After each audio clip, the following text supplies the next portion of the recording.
So I thought I'd begin this afternoon by reading a poem. O Rascal Children of Gaza by Khaled Juma. O rascal children of Gaza, you who constantly disturbed me with your screams under my window, you who filled every morning with rush and chaos, you broke my vase and stole the lonely flower on my balcony. Come back and scream as you want and break all the vases, steal all the flowers. Come back.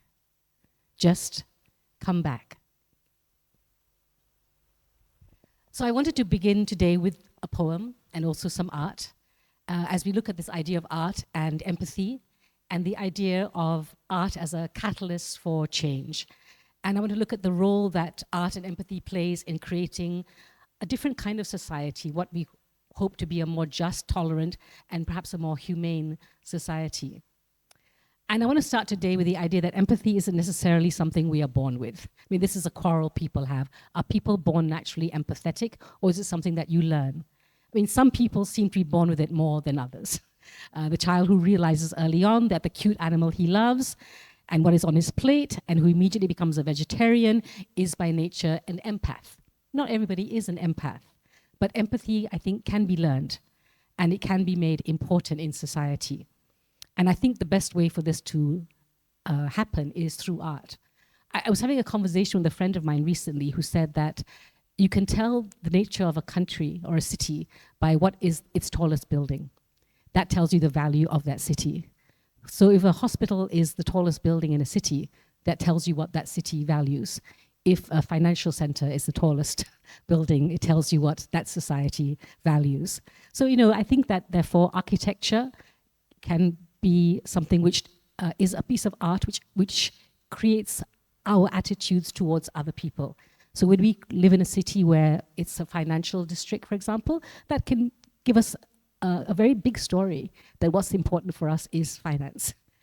Whereas a hospital is different, a mosque would be different, an art gallery is different. So I think by the creation, for example, this art gallery, it says, because it's quite a large building, it says art is important in our landscape. And I think I want to look at the idea of art and empathy because I think art and artists notice things. And artists are interested and arts are interested in emotional connections.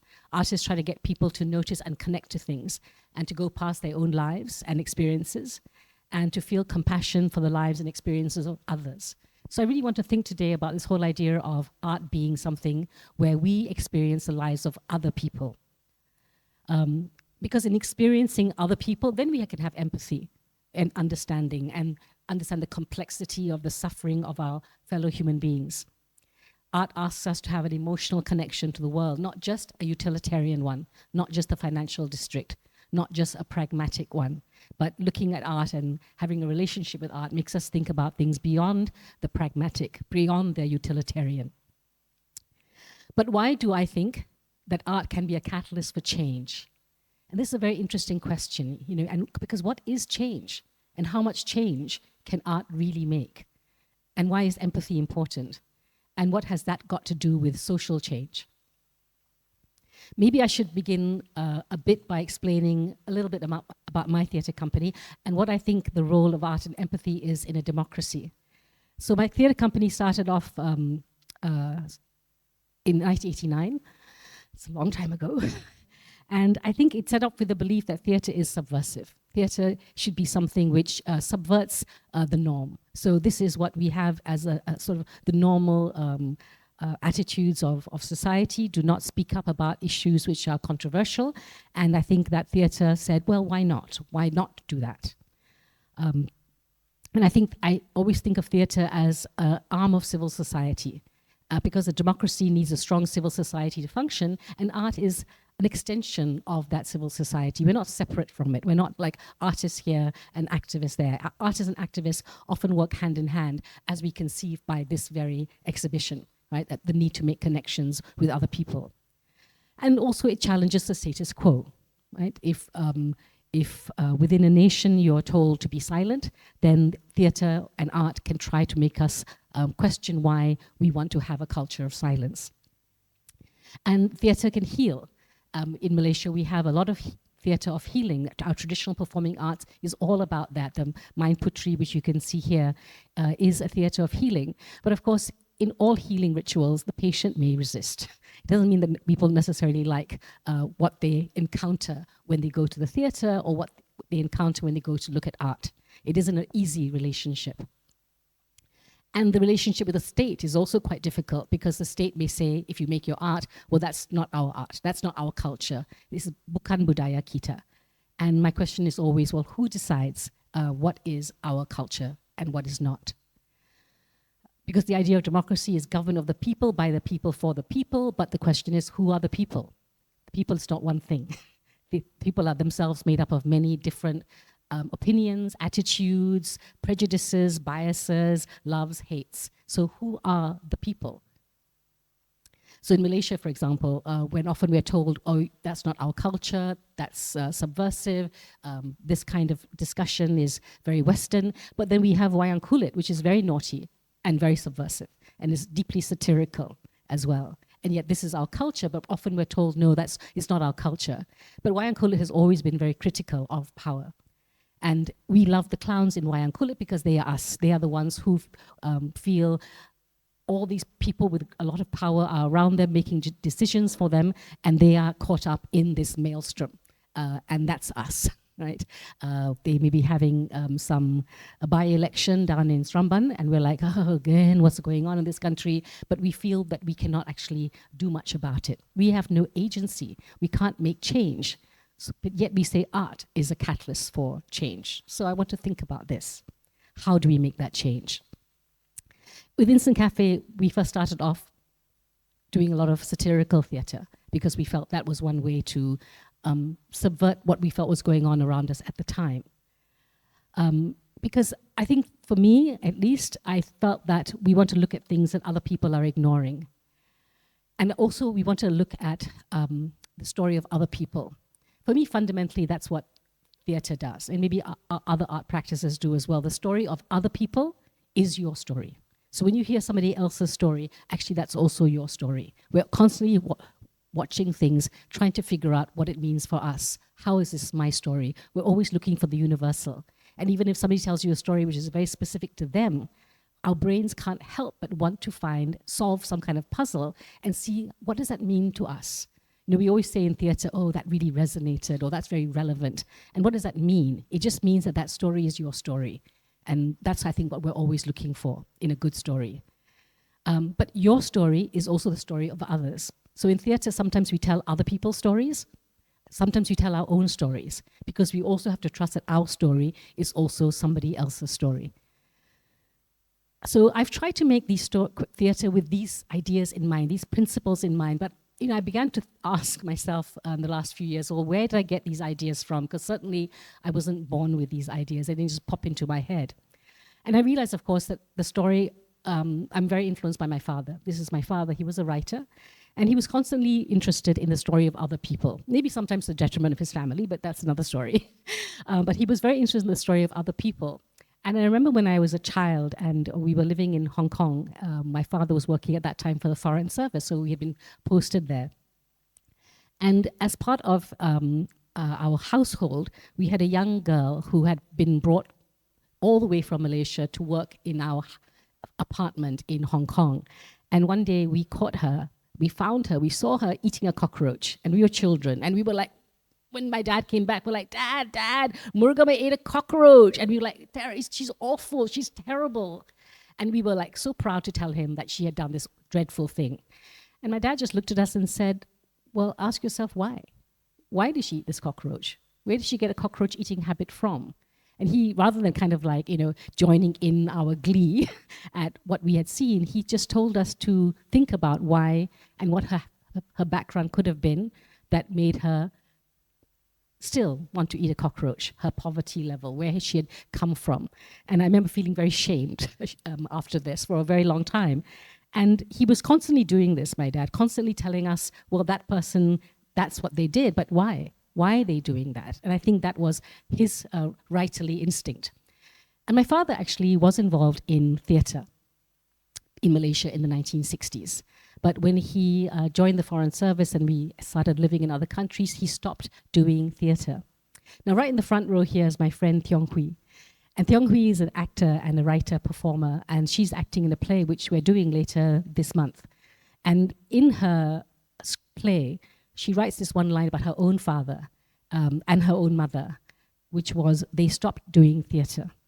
And that line really resonated with me when I first read it, because I thought, why did they stop? What was their reasons for stopping? Was it the same reasons as my father? No, the reasons were very different, and you will discover those reasons later. But my father also stopped doing theatre. So last year, I decided to do this festival called What the Elders Left Us, because I wanted to try to find out what was going on in the 1960s when my dad was doing theatre. It was because I finally opened this box of my dad's possessions, and inside the box, there was his history. His history of doing theatre in Malaysia in the 1960s. It wasn't that I didn't know about it. I knew about it, but he never talked about it a lot. He was not a boastful person. He didn't want to say, oh, look at what I'm doing. But I remember when I started doing theatre, he said, oh, that's nice, good. He was very quietly, very supportive. But he didn't tell me actually what he did. Only later I discovered that he and his friends took over the Malaysian Arts Theatre Group after independence. It was originally run by the British, and they took over the organization. They got all their friends to come and vote for them. And when they voted for them, they campaigned on a platform of no more Shakespeare, no more Shaw. Because before this, the British were just doing Shakespeare and Shaw. I love Shakespeare, by the way. So did my dad. And he said, no more Shakespeare, no more Shaw. And they said, we should be running this joint. Right? We should be running the Malaysian Arts Theatre Group. And then they got voted in by all these friends of theirs. And what happened was, at the end of their voting session, Syed, who was my dad's very dear friend, turned to him and said, well, Das, you better go home and write a play. And so my dad went home and he wrote a play.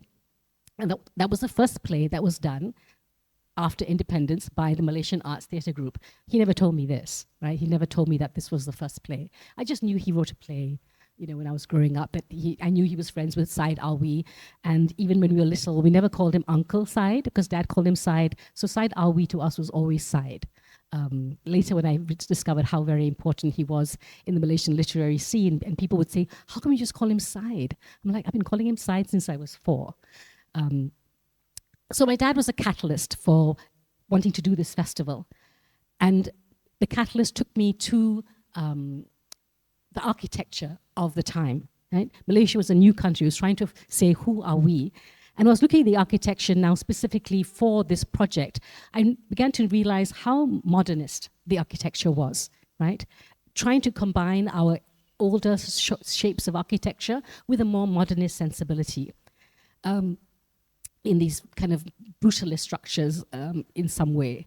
I particularly like Subang Airport, because I think it kind of combined all those things which I felt were so beautiful about the 1960s, the curves, but the very spare lines, and the kind of futuristic feeling of it. And I thought that's what Malaysia was back then. We were looking to the future. We were not just looking back to some glorious past and trying to do kind of something kitsch about it. We were trying to look forward. And I was very interested in, therefore, who are the people of that era who are trying to look forward in this way? Even the logo for RTM was so futuristic. It's kind of like Jetsons, I felt, when I first saw it. And I loved this logo. And I thought, oh, who were the people who created the designs in the 1960s? What was in them? And actually, my father worked at RTM. That was one of his first jobs. Originally, he worked for, what's it called? I do know it. My God, why is it? It's just gone out of my head. The film unit. He worked for the Malayan film unit. So he traveled around Malaysia a lot, taking photographs and documenting sound. My father was very tall. He was 6'2", so he was often the boom guy. So he went around and recorded stuff all around the country in order for us to understand who we were. And then he joined Radio Malaya. After that, was in charge of the English language programming. And it was here that he met Syed Alwi, who had come back from the US, where he had studied theatre. And then together they formed, they took over the Malaysian Arts Theatre Group. And this was the program of the very first play that they, double bill that they did, which included my dad's play, that was called All the Perfumes. Those of you who know your Shakespeare know that's a line from Shakespeare. So my dad, despite campaigning on no more Shakespeare, no more Shaw, called his very first play, All the Perfumes. And this is the cast of All the Perfumes. You may recognize over there, Farid American. She was the actress in his first play. And this is that group of friends. When I look at this picture of my dad, he's the guy in the middle. It looks like he's holding a laptop, but of course he's not. I think it's a set, but I kind of feel, well, he was, it kind of, the image of it makes me think that he's holding some sort of script and they're discussing it, but I think there's holding a set design. And the set design was done by, oh, sorry, this is another picture. Sorry, this picture just always reminds me of this picture, Patrick Portrait with Friends, which is again a portrait done in the 1960s. And I love this portrait as well, because all his friends were people in the arts. So you have Pia Dasa, you have Grace Selvanagayam, we think. We have, I know who this is. Who is it, Rahul? Over here. That's Pia Dasa at the back. Syed Ahmad Jamal, yes, who I want to talk about. So Syed Ahmad Jamal was also very involved in theatre. And of course, if you go to the exhibition later, or if you've already been, you can see that Syed Ahmad Jamal was the one who actually invited Rauchenberg to come to Malaysia to begin with. So I saw all these connections of friendships. And if you look at this program, you can see, if you look up close, it's directed by Syed Alwi. The set design is by Syed Ahmad Jamal. And the program, this brochure is designed by Lee Ju-for, who's also a very famous Malaysian artist. And Syed Ahmad Jamal also designed the set for my dad's second play, Lela Mayang. This is one of Syed Ahmad Jamal's famous works, which is about Putri Gunung Ledang. And one of the things I noticed when I was doing research for this festival was the theatre in the 1960s was extremely socialist. There was a lot of socialist ideas. The play my dad wrote called All the Perfumes, the two main characters, one was a woman who was at home nervously spending the day because a communist soldier who had been imprisoned by her husband is just about to be released from jail. Husband tells her not to worry, and she says, but he kind of said if he gets released, he threatened you. And he said, there's nothing to worry about. He's been in prison for years now. There's nothing to worry about. But this communist does come to the house, and we meet this character in the play. But he's a very sympathetic character. Both the woman and this communist have a conversation where he tries to talk about what happened and why he did what he did. As he says, when somebody puts a gun in your hand and tells you to shoot, what do you expect us to do? And so I thought it was very surprising to discover that in the 60s, you could have a communist portrayed in such a sympathetic way. Because in our film history, for example, many films have been banned because they portray communism or communists in some way. So I thought, I wonder why or that this play was allowed to happen. But I think it's because they didn't ask, should we, can we? They just did it.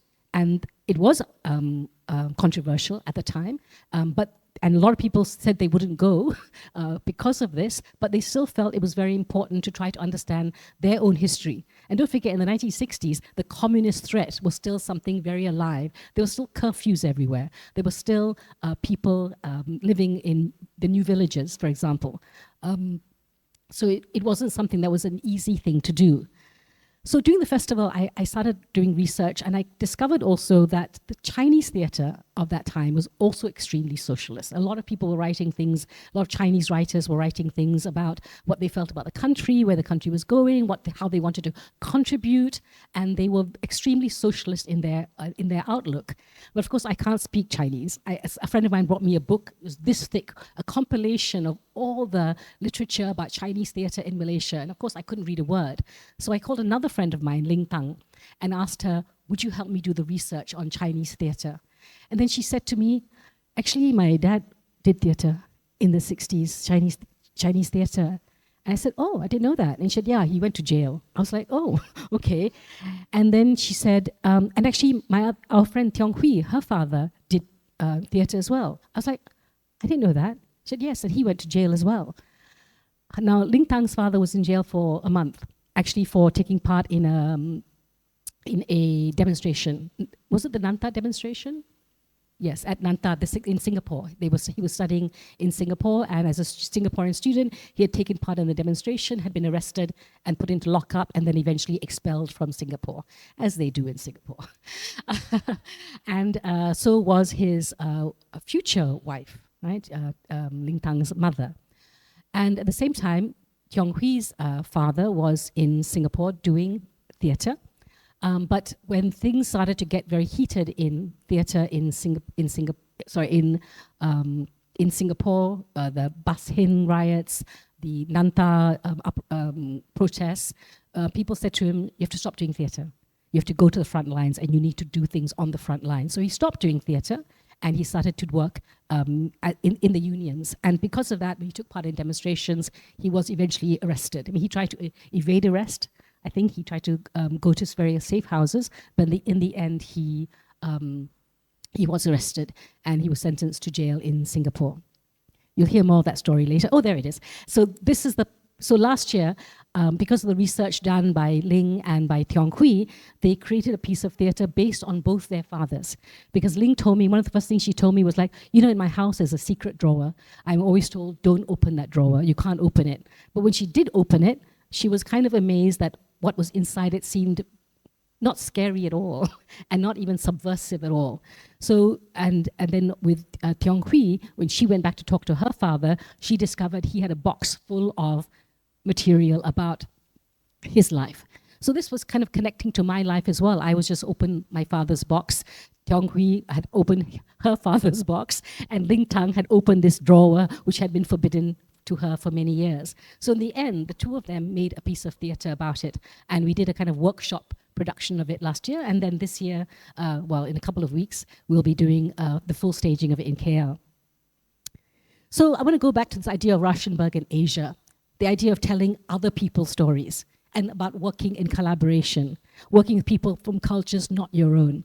So here, this act of collaboration, I just said to Ling, will you help do the research? And then she came with a story. And then she and Tiong Hui worked on it. But this year, they've asked me whether I would direct it. So this is my first time working and directing a Chinese play.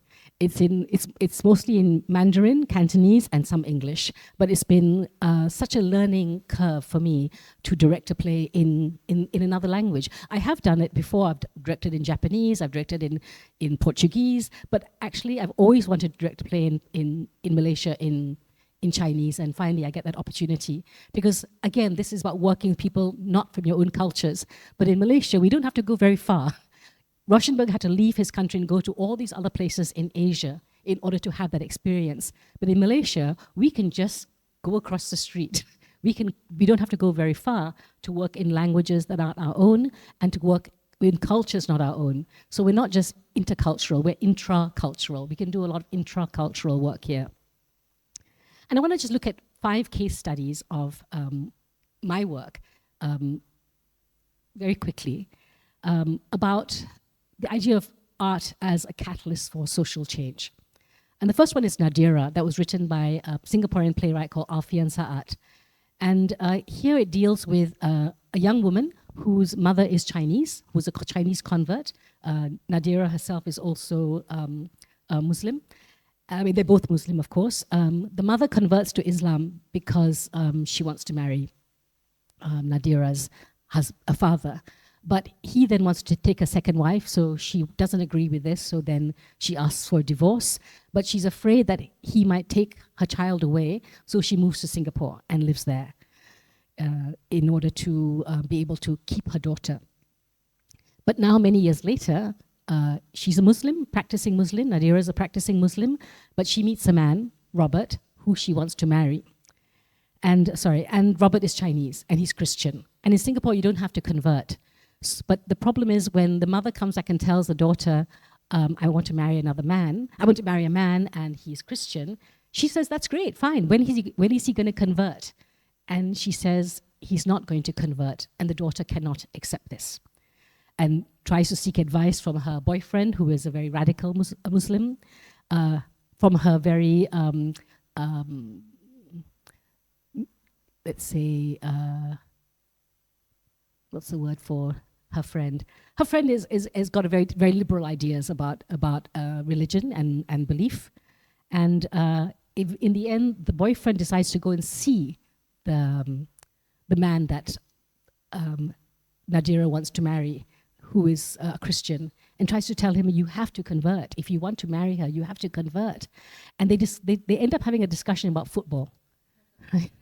And the young man says, Farouk says to Robert, what team do you play for? And he says, Liverpool. He says, don't you want to, support Man U? They're the winning team. And he says, yeah, but you don't always want to support the winning team. You want to support your own team. But here they come to an understanding of each other in this scene because they talk about football. And suddenly they understand each other. You will support your team no matter what. You're not going to change your team just because it wins, right? And even though Liverpool will often lose, they will. You don't not support your team.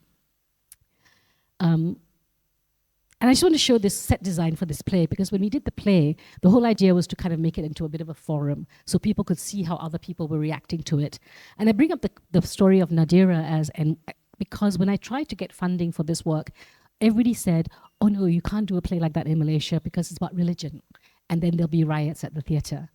And rather we thought, if you do a play about religion, people can sit across from each other and have a real dialogue, have a real discussion about religion and the repercussions on individuals, on family. When you have a public policy versus the private life of a family, what is the repercussion? And there were no riots. Every night there was a very good conversation between people. So this idea that art can create a dialogue is what is important. Does it make change though? Does it make change? Or does it just create a dialogue? Second play I want to look at is a play called Para by Alfian Sa'at. And this play was about 4 good friends at school, but they are divided by the interlock controversy. So interlock was a book that was reintroduced into the school curriculum, and different groups of people felt that this book was one that shouldn't be in the curriculum because the Indians complained that it made the Indians look very bad. The Chinese complained it made the Chinese look very bad, and the Malays said this was just a good book by a national poet laureate. So why is there a problem? At the same time, there was controversy in Malaysia over the use of the word Allah. And so in this play, Alfian tries to deal with these controversies. And he asked, why are we unable to deal with controversy in reality? So why do we fight over things like the word Allah? And why can't we have a civilized conversation? And I think what I felt was that it's in the theatre that we try to have these conversations, that we try to hash it out in a way, or try to have something where we can empathize with somebody else's point of view. And again, I was told when I tried to get funding for this, we can't give you funding for this because it's about race, and then there'll be a riot. But instead, every night there was, I think, a lot of joy from the audience in watching this, because it represented in some ways the conflicts that they felt. And there could be a conversation about that. You can't change everybody though, as you can see. Somebody did come and see the play. I don't think we managed to change this person at all. The other play I want to talk about is a play called Aircon by Shannon Shah. And in this play, it's about the death of a transvestite sex worker. When Shannon wrote this play, he wrote it because when he was young, he was a schoolboy in Kedah. And there was a sex worker who was transsexual who was killed. And the boys were then lectured to by the police, who came to say, this is a terrible thing that's happened. We must make sure that it doesn't get out, this information. And we must make sure that none of you go and visit such people. He wasn't at all concerned that she was dead and that she had been killed. There was no empathy for her. So when Shannon wrote this play, he wanted to write a play about who is this woman who was killed and why was she killed. And so it takes place in a very elite boys' boarding school where the boys are grappling with homophobia and their own homosexuality as well.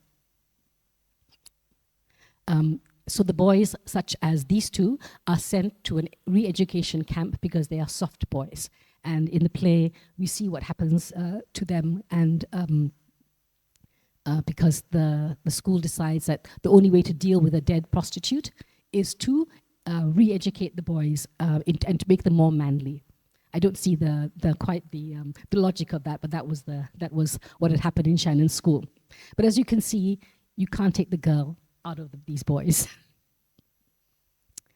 And I bring up this play again because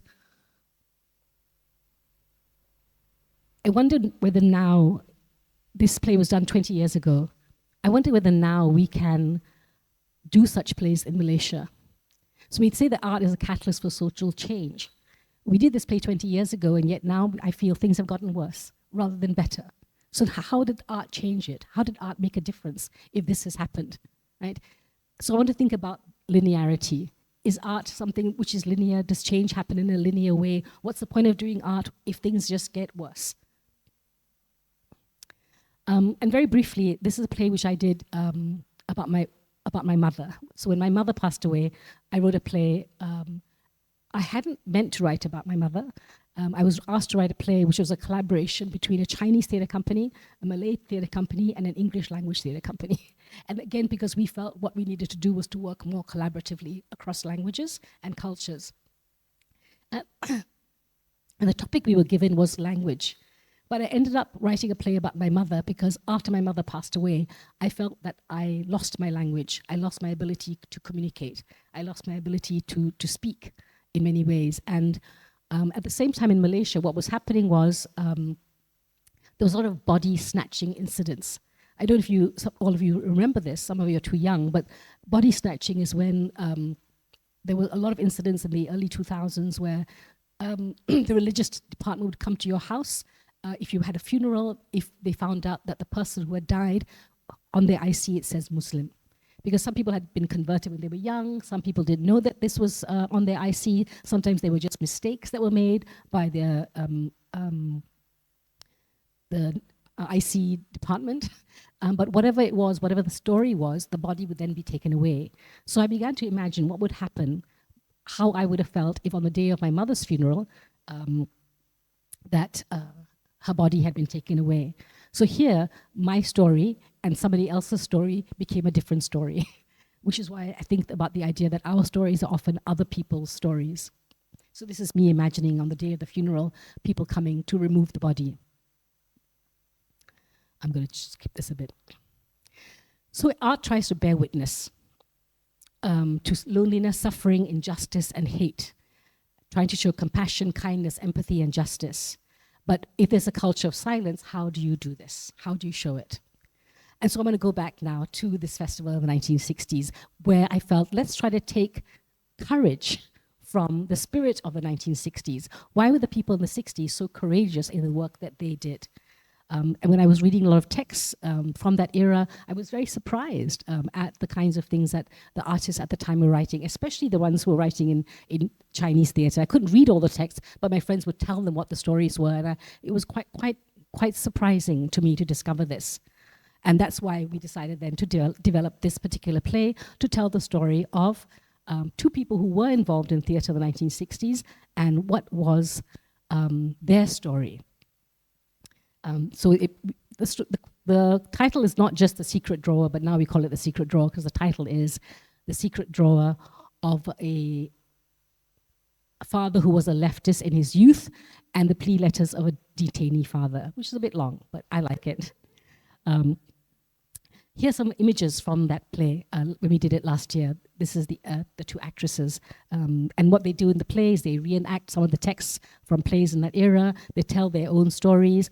And Tiong-Wee shares all the documents that her father had to deal with because of his detention. And then later, he was forbidden from returning to Singapore. But of course, he was arrested in 1964 and sentenced to 2 years. But in 1965, separation happened. And during that time, his mother had gone to live in Singapore with her uncles. So suddenly the family was also separated.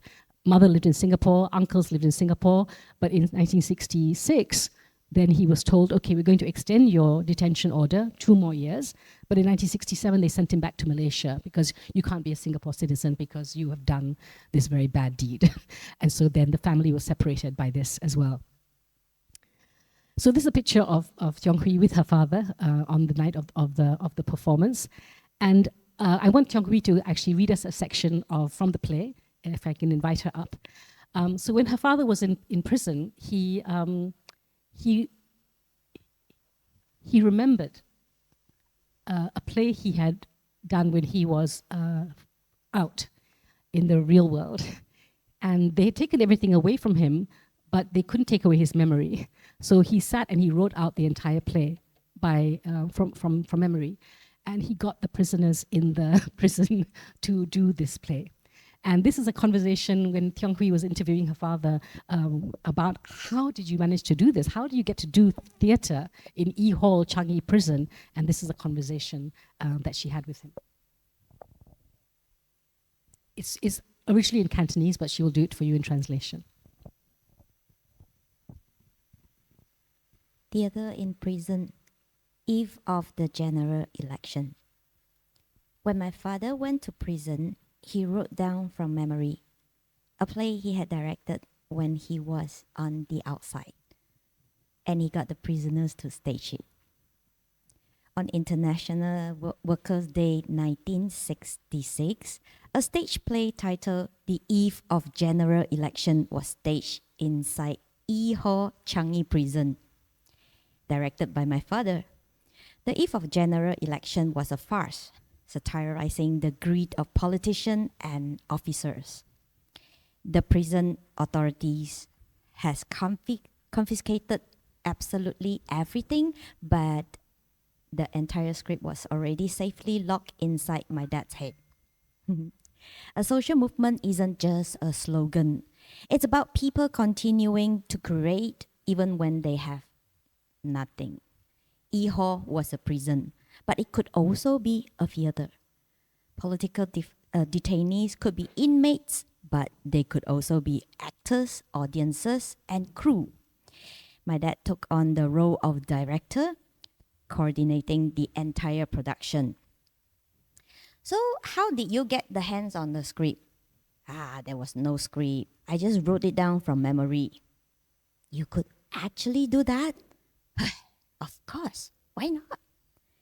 The prison got absolutely nothing, so where did you even rehearse? My dad used chalk to draw the stage dimension on the canteen floor. They rehearsed in the canteen every single day. The actors were handpicked from over 100 detainees from E Hall. Did you hold audition first? No lah. I just looked at who seemed right to be the part and I picked them. Did they even know how to act? How on earth did you teach them? I asked him because I spent years studying theatre in arts academy, only to realize a decade later, after I graduating, I didn't truly understand acting at all. But my old man just said, you don't need a special training. We just sat in a circle and did script reading together. I would explain the core personality traits to each of the character. They were intellectuals. They have like real grasp of life. As long as I told them, look, this character very greedy. That one very vain. The one just crave money and power. The actors caught on incidentally. There was female characters in the play. How did you do that? We got the men to cross-dress. What? You think that's impossible? But that wasn't my job lah. That was all thanks to the brilliant makeup crew. Got makeup crew. Okay, during the jumpa, jumpa is when the family visit we will ask our family to bring eyebrow, pencil, rouge, women's clothing. Then the prop guys even use the cardboard to fashion women's bra. There was 2 female characters. One was played by a guy named Huang He. The other was a guy from Kluang, studied in Nanta. But I don't remember the name anymore. Let me tell you, when they got the guy dressed up as woman, he was absolutely stunning. Everyone was totally mesmerized. My dad said the set designer was the set design crew was incredibly talented. They used cardboard boxes, gunny sacks, bed sheets, mattresses to construct the sofas as the set. Thank goodness it was a one-act play, so we didn't have to do the scene change. My dad said most of the actors were deeply committed. He even played one of the main leads himself. He was so proud of it. The performance was a massive success. It felt like a real, fully realized professional theater production. On the day of the show, over 100 political detainees sat in the space as the audience. The Eve of Election was an adaptation of a play by Chinese lefty Song Zidi. He originally titled is The Monkeys. The artists of the Kanglet Research Society altered the plays and characters and make it a satire reflect of the local context of Singapore and Malaya. In the play, various factions resorted to any means necessary to buy votes and get seats. They acted exactly like clowns and monkeys. So no matter where you find yourself, art will always find a way to manifest. Sometimes we complain about the lack of resources or infrastructure, of the government not offering support, but look at the group of the people back in E Hall. They simply focus on making it happen, conjuring something out of absolutely nothing. To them, art was quite literally their way of surviving. Thank you so much. It's lovely.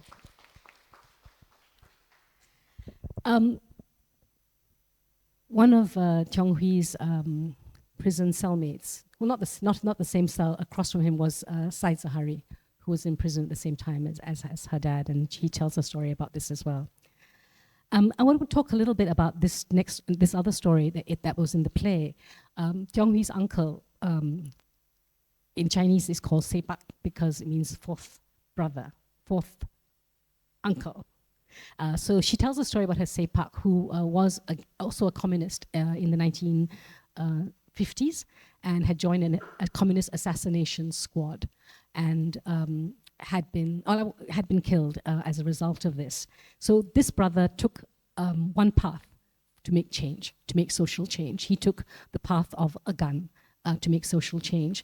But Cheong Hui's father took a different path. He took the path of the arts and of theatre.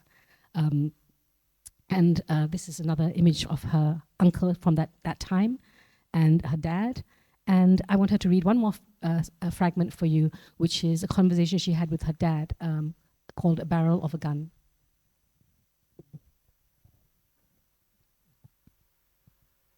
The Barrel of Gun.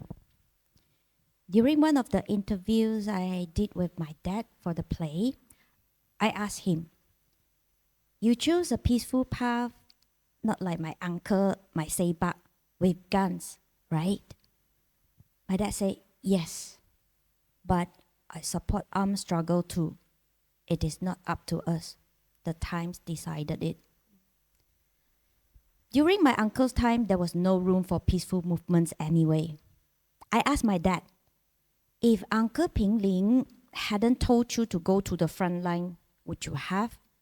He said, "No, he wouldn't have. He would have stayed doing drama and the performance arts. In the arts," he said, he had found something he truly loved, and he believed his beliefs could be spread to more people through drama. But my dad said he also agreed with armed struggle. He said, political power grows out of a barrel of gun. But when my father told me that how he felt about theater, I realized that for him, art was a gun as well. Maybe he just didn't realize it. Because isn't art a kind of gun too? Thank you. Thanks so much.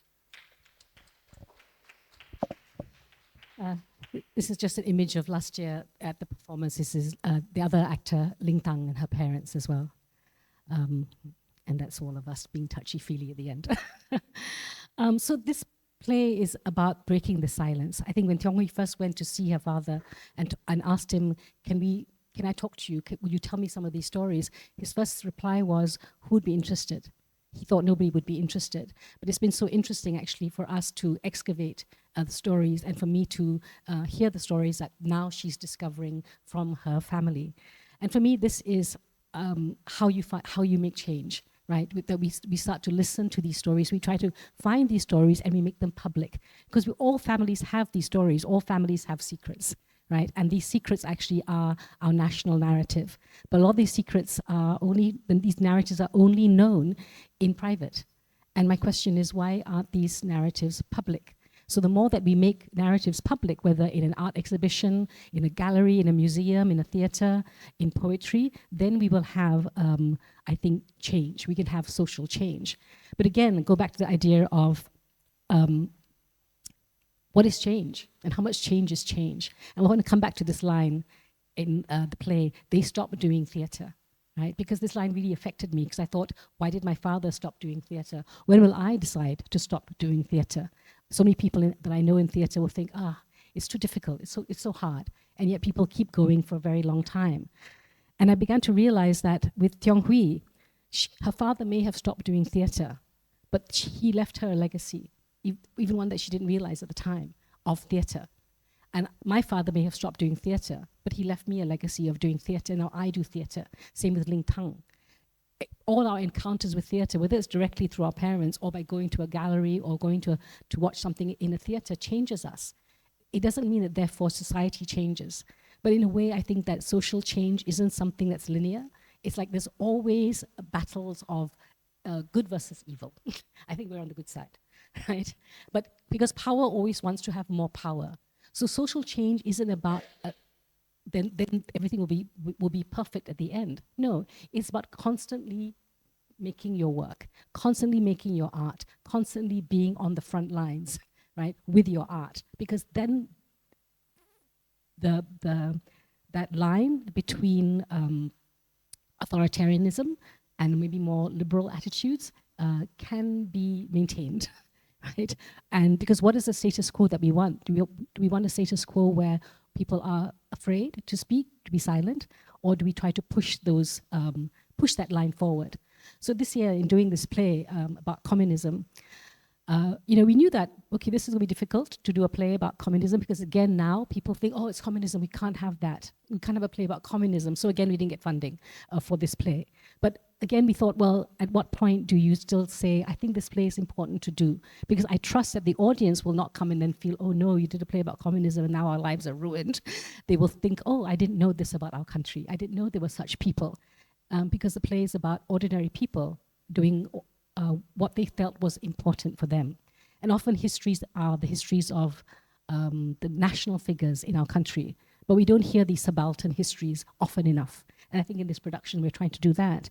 And this came about because of the festival that we did last year, where we discovered there's a particular spirit alive in the 1960s that I feel has inspired me, and I hope will inspire other works as well. A few things that came about last year as a result of the festival, and we hope that some of those stories will be shared because I think they in some way embody that spirit of the 60s, which was a spirit about change, because they were at the cusp of change, but they felt that they were the architects of their destiny in that way. And I use the word architects feelingly because I just really did like the architecture of the time because it was looking to the future, not looking to the past. And I want to end with this poem called If I Must Die. Some of you may know this poem. Refaat Aleri, he was an academic, actually living in Malaysia for many years. He was a Palestinian, and he did die in Palestine when he went back and was there. He was a poet, but also, in your case, an academic, but also fighting on the front lines.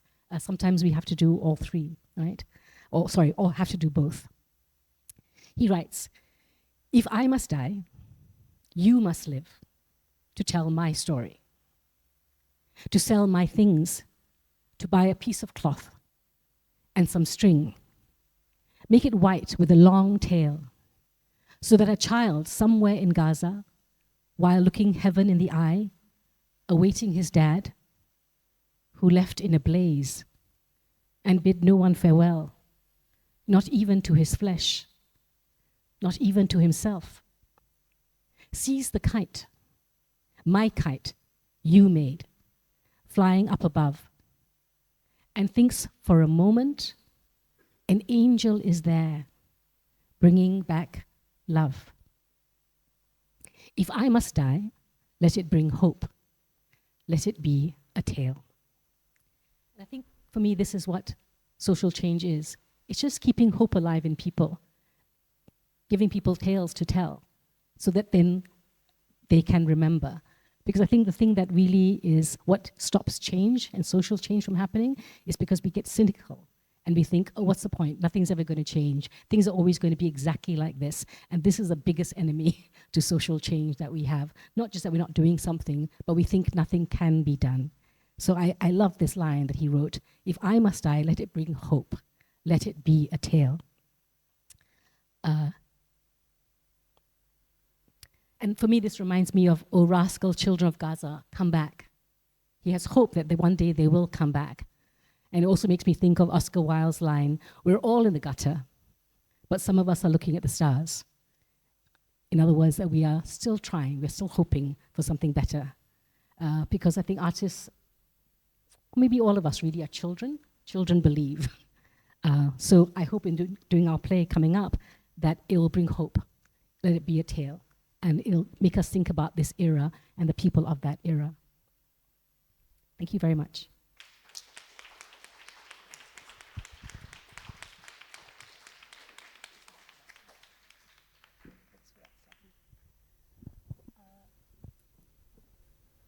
I think now we have a, yeah. So if anybody has any questions for myself or Tiong Hui, please feel free to ask. Or comments or thoughts.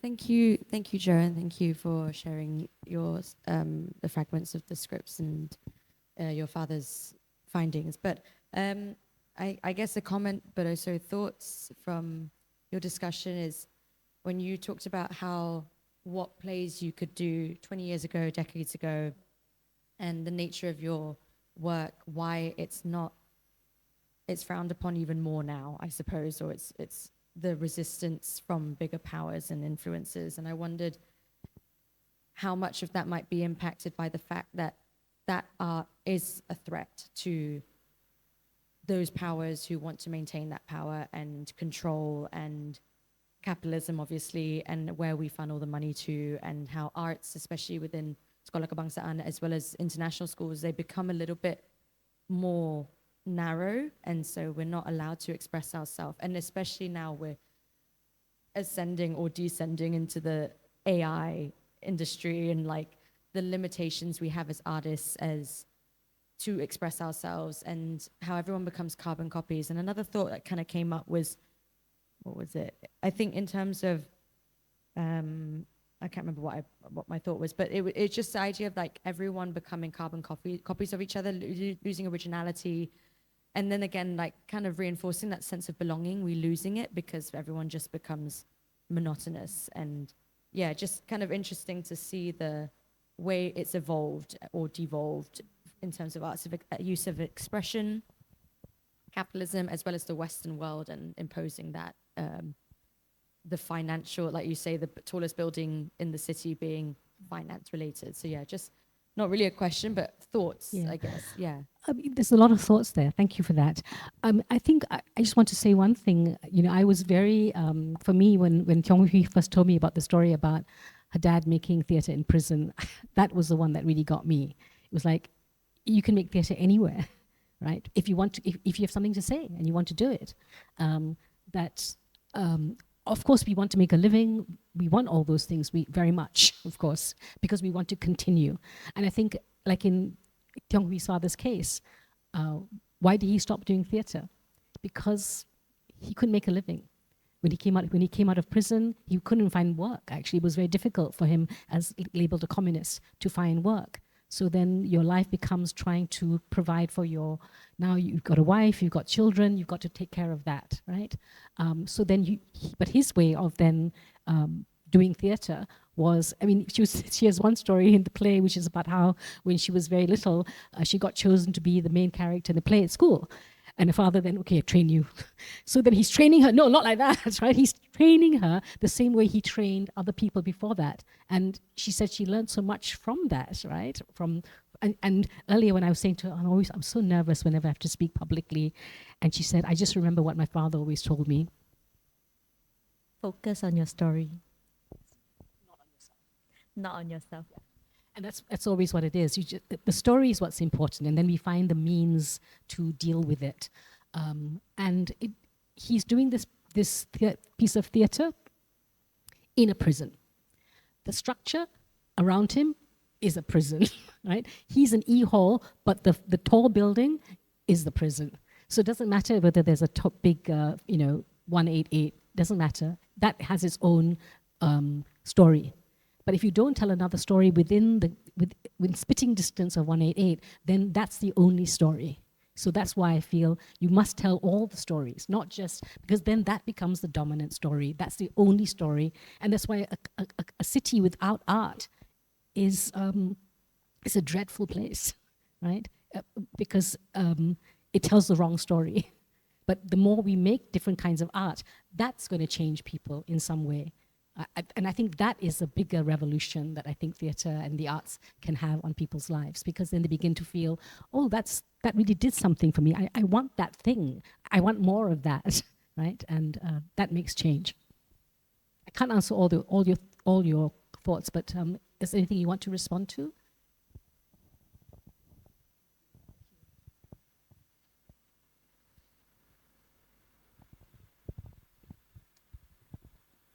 Yes. I'm from Singapore. Oh. Thank you very much for your stories. Thank you very much for your stories and for sharing your story about your dad. I found that really fascinating. And my selfish question is, are you planning on bringing this play to Singapore? Because I would love to watch it. And I feel like it would resonate with a lot of Singaporean audiences as well. Actually, I really think it would resonate with Singaporean audiences.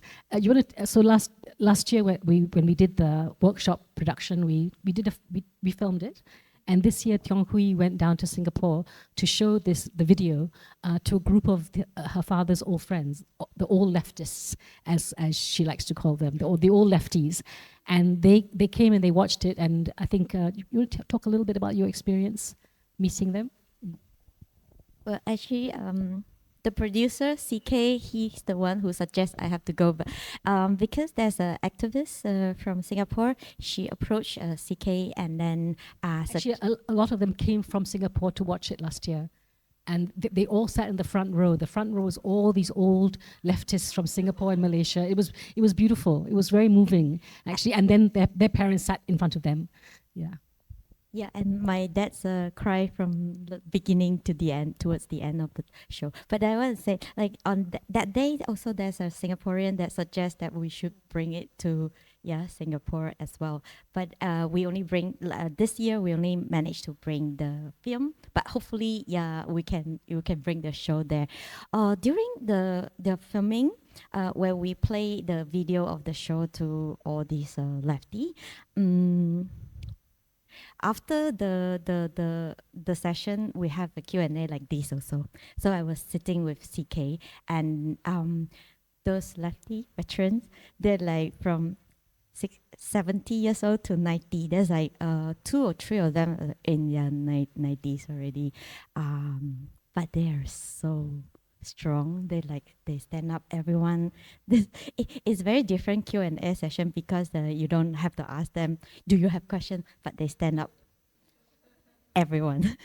And they're from very different, there's like a unions lefty. They also have performing arts lefty. And there's this guy, he stand up and talk about how he gets so lucky and managed to learn from my dad. Because last time my dad teach drama, theater, theory, Stanislavski there in the 60s.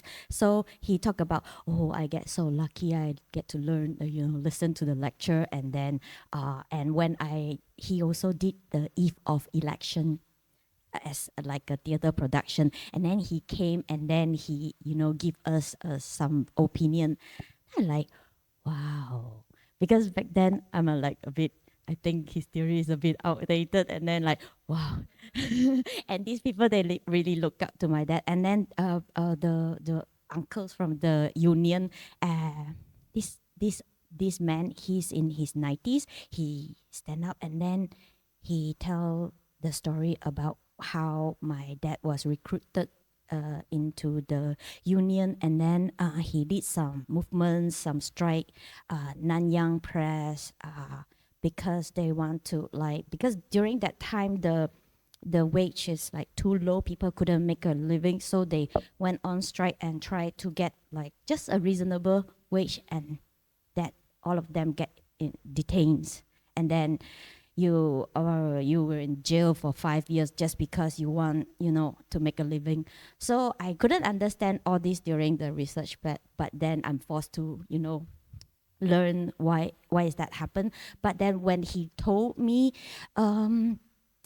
he bring me back to that time in the 60s. And then when I told Jo about this, she said, you should write it down. She always tell me to write down everything. But because I told her, it was very surreal to me. And when people talk about my dad, they actually see my dad as like a hero, like an icon during that time. I personally don't see my dad that way. Sorry to say that. But then I feel too surreal, and I have like I got out of my body experience. Like I went quiet, and then I just listened, and then I don't know how to react that. But that was a very I don't know, this experience is very, very special to me. And then this year we get to develop the story into a full length. So yeah, that's how I have like more to explore in this story, and I hope like to share with people. I think not only me, there's many people like me, and then they would like to be reminded what happened during that time of what our parents is like. I think one of the things we kind of discovered and thought about was that there are many people with secret drawers in their house, right? And there's a lot of Chinese families, lefty families, who, they just were told, we don't tell our children about it, we mustn't tell them about it. And then the children, I think you have the line in a play where you say, I just thought, oh, that's my parents' time, nothing to do with me. But you also felt, well, even in school though, you're not taught this. So then what's going to make you curious, right? So I hope this play will make people curious to go and find out about our own history. And I think that taking again that spirit of that time is not to think, oh, can we get this done, but just to do it. And then if you can't get it done, then you don't do it. But not to say, oh, this will not be allowed. This will not be we will not get permission to do this. Even here, like sometimes when we were writing some of our copy for the venue, we're like, let me just take out the word lefty there. Only because we want to get it done, because we feel if we get into trouble later, it's okay. It's all right. We would have done it, right? But we want people to come and hear the story and think and this is the lives, as I said, of ordinary people, right? Ordinary people. And for me, that's what really drew me to it, right? I didn't know this about. I've known both of them for so long, and I didn't know the story of theirs. Hi. So I went to the Papan House talk last weekend, and yeah, thank you so much for sharing everything. And I just wanted to share the experiences of my dad, who was a Nanta student expelled, locked in jail as well. Another uncle of mine was expelled. Another uncle went and joined the Malayan Communist Party. And so when I used to argue with my mom, when she complained about young people of my generation being so selfish and whatnot, and I said, you need to understand that during your time, it was really the setting, the political circumstances. And I think in those days, my dad was in the theater as well in the 60s. And when I went through his library after he passed, like he had emptied out, hollowed out books with the hand-copied, Communist Manifesto in there. It just took so much work and effort to do something they loved, that they believed in. And my take was that because they were first generation born, they were very lost young people.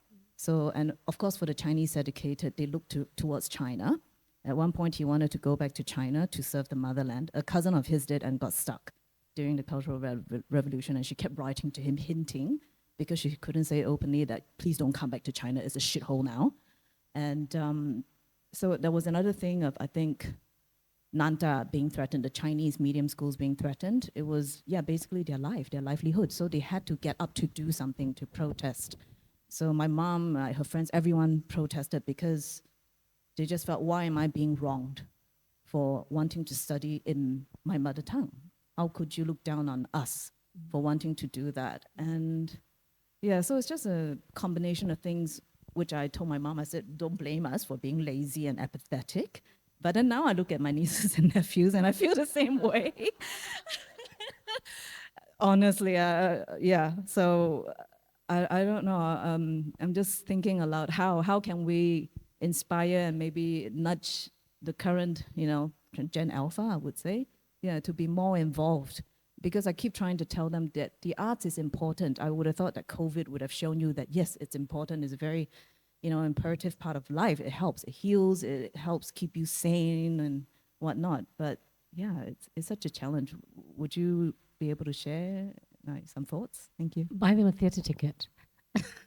Buy them a theatre ticket. Yeah. I mean, I think it really is about that.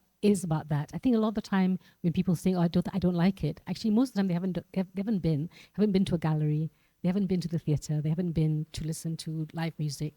I think the problem is actually COVID did not. What COVID did was it taught people not to go out and not to be with other people in order to have experiences. You can have your experience by yourself at home in front of a screen. So I think getting people to get out of the house is actually the challenge now. We're finding that in theatre, certainly, that it's harder to get people to go out. That I have no answer to. Yeah. Rahel, how do you get people to come to Ilham? Just by doing good work. Yeah. But I think it is about, like this year there was the Kale Festival, and a lot of people went out and participated in various art things. And I think it did make a difference. You did feel suddenly people were aware of art in the city in a way that they hadn't been maybe like last year. And so all these things have become little ways that art becomes part of our day-to-day life. And I think it is about that. It's about not, again, going back to the idea of it is the non-utilitarian, pragmatic side of us. And we must begin to think about other things being important in life apart from the very pragmatic, utilitarian side of things. So I think about someone like your dad, who, despite the fact that he could no longer do theatre, when you said you wanted to do theatre, he didn't say, oh, no, you better not do that. Nothing good will come out of it. He paid for it. Even though he didn't have much money, he paid for it. And I think this is how I think, and again, I say change not like a linear thing. It's just holding the door, really, in a way. Yeah, maybe that's very cynical of me, but I just feel that is an important role to play, to not give in to cynicism, not give in to losing hope. Even though things feel kind of hopeless, but just to keep telling stories, because the stories themselves will touch somebody in some way and mean something to one person. I wonder who that guy was in prison who got roped into playing a role, but it would have changed him. It would have changed him for sure. I like to share. Actually, Jo. She influenced me. Actually, last year when I take part in the research, before that I stopped doing theater. I went to do like some backstage writing work, and I didn't plan to do any theater work. And when we do the research, we have to have a meeting because it's a collaboration, and I remember the first thing Jo told me is about her box of the father. And then it took her 20 years to open that box. And then we wonder like, why so long?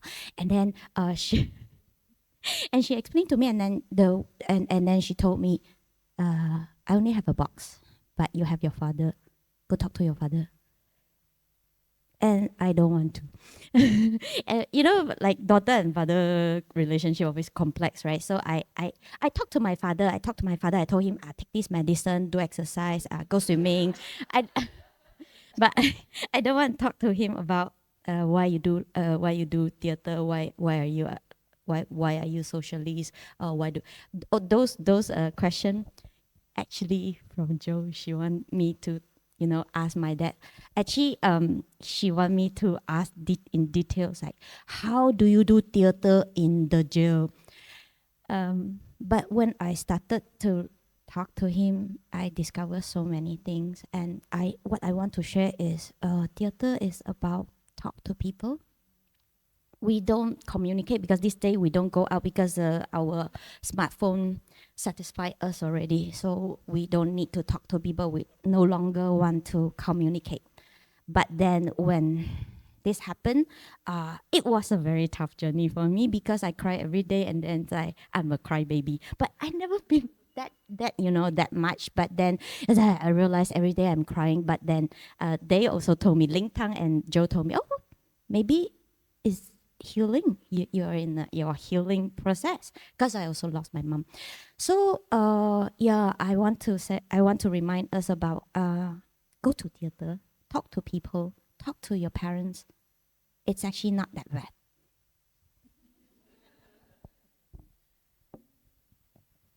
Time for just one more question. Two more questions. Oh, three. Suddenly it's three. So what happens? You put a deadline. Okay.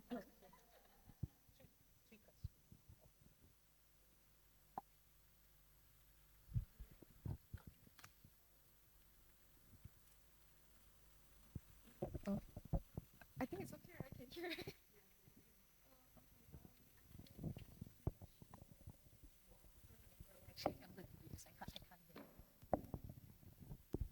I'll just do one of the questions I don't think it was touched upon first, because just now you mentioned that why people in the 60s were so courageous in what they do. And I think that's what I kind of felt during this exhibition as well with Rauchenberg.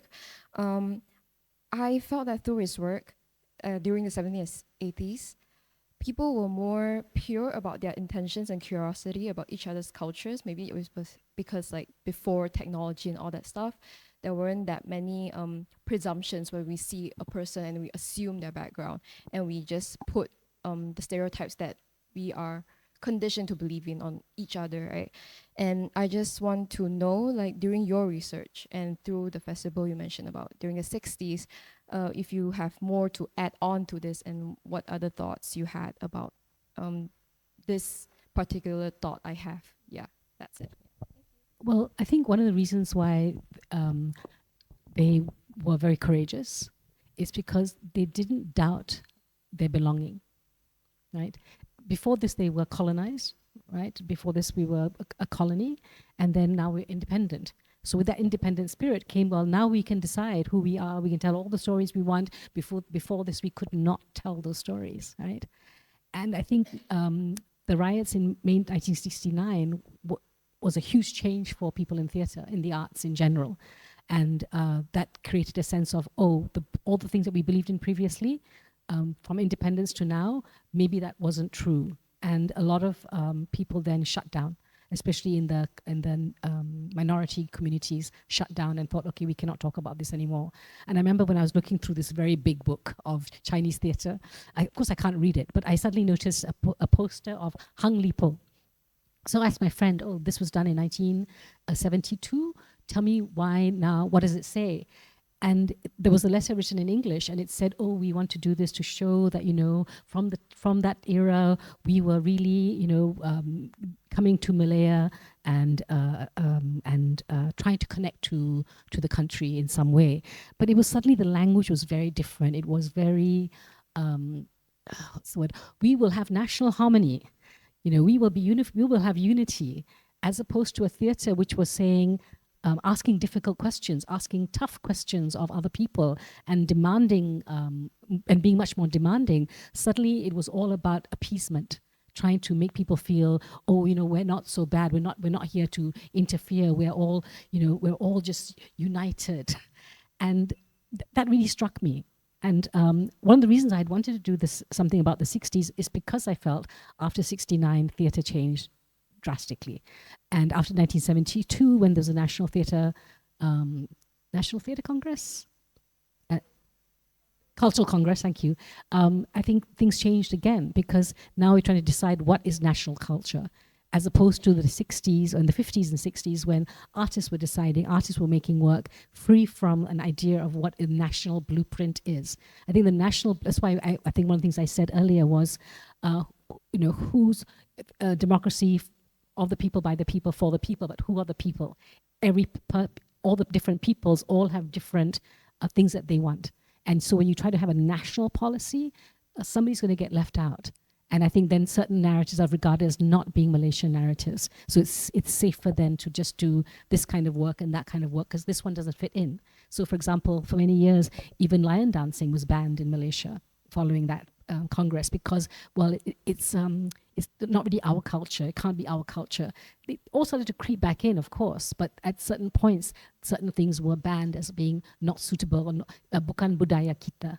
And I remember when I first started doing political satire in the 1990s, the first thing I was told was, ini bukan budaya kita, right? And that's the fight you need to have, right? With art, is to make the work that people are telling you is not your culture. When you believe that it is your culture. I think I've not really answered your question. I started answering it and then I veered off into something. The question again.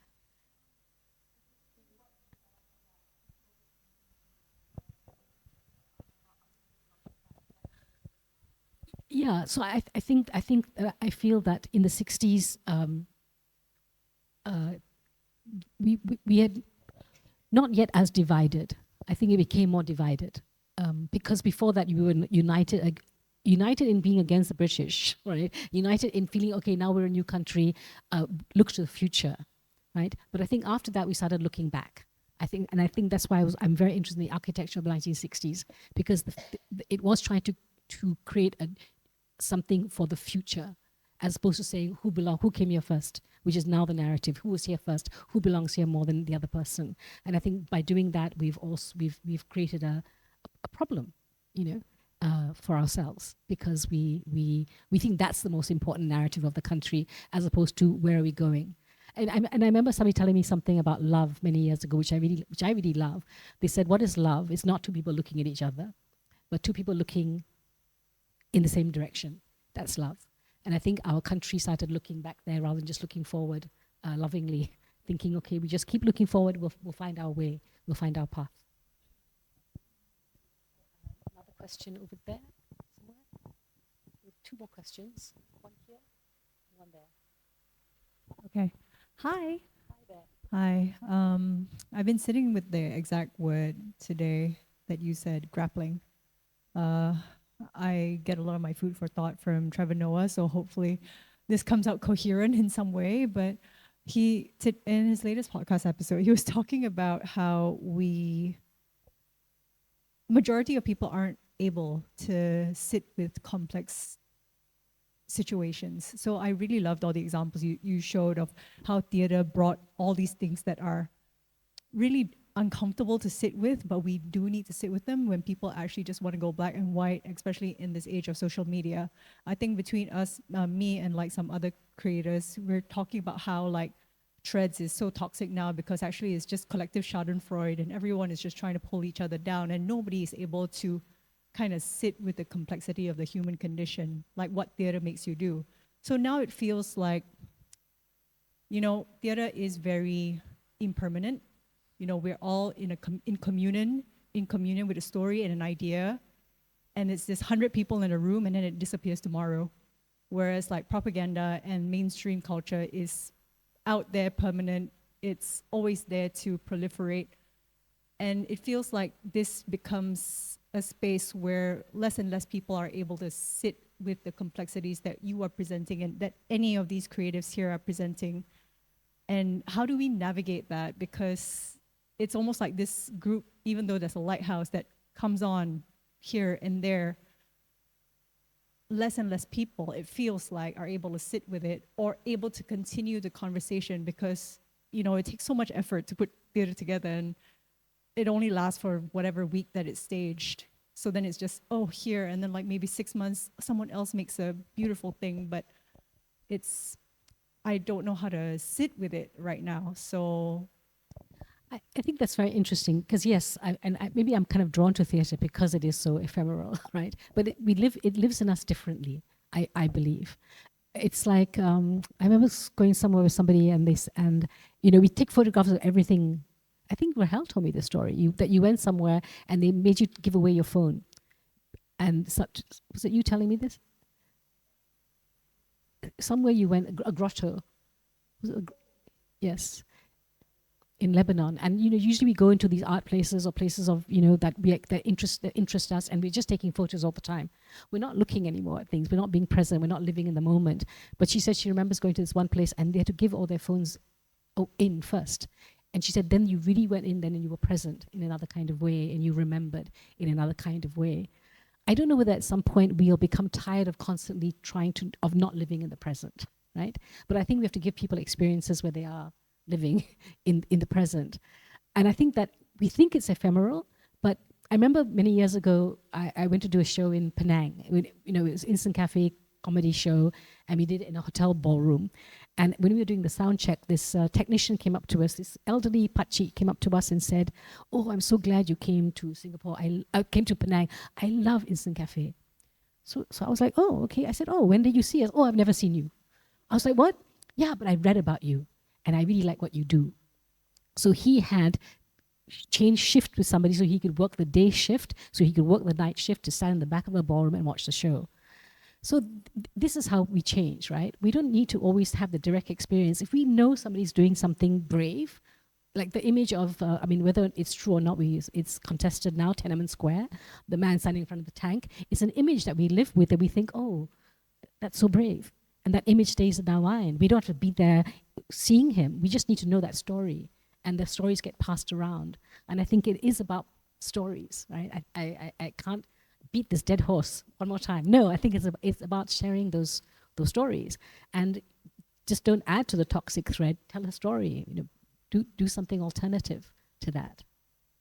I mean, I can't think of, I have no answer, but I will go back to saying that the more people get off that and start just making work, right? We become makers of stuff. That's a good thing. And it doesn't need to be something which 10,000 people watch it or follow you on Twitter or wherever. Last week we did a sharing at Papan House, and Tiong Hui read just the detention letters, right? And just reading those documents was so moving for people. It wasn't a big crowd, maybe 20 people, but I really appreciate those sorts of moments, or moments like this. It doesn't have to be a big audience. 10 people, 20 people, 30 people listening to somebody else telling a story is very good.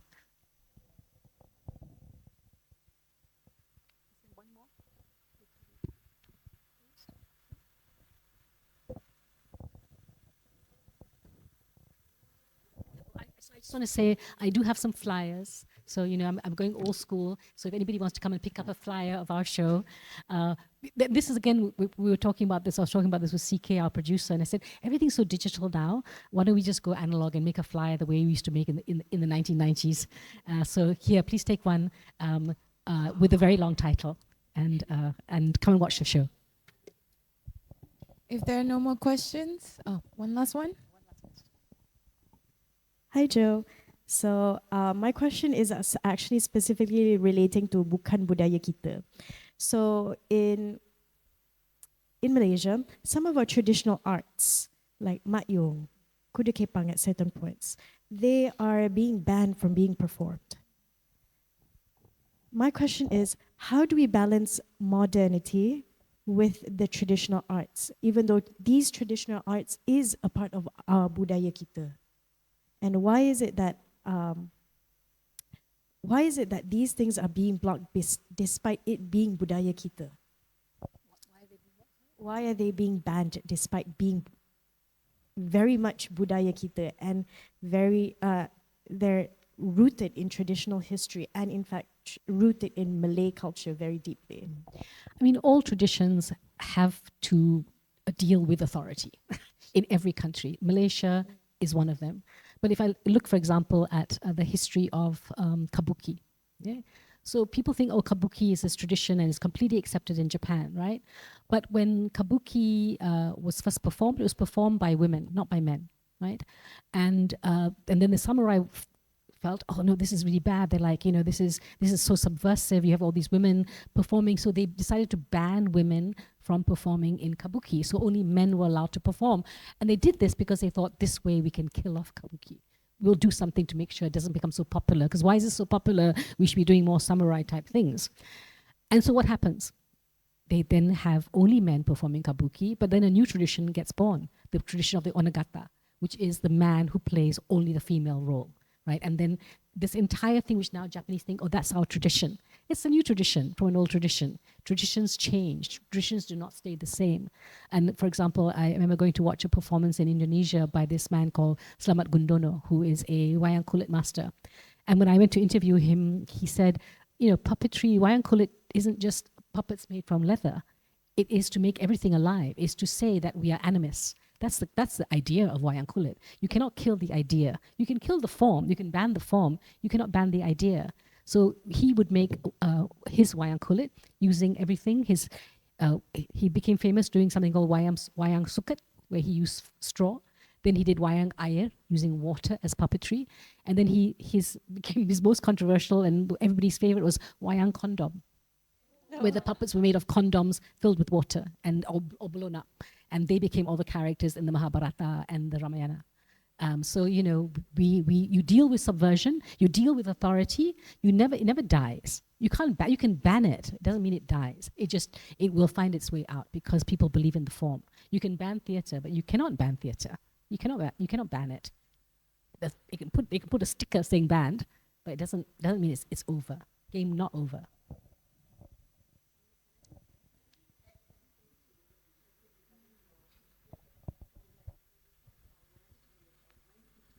Oh, sorry.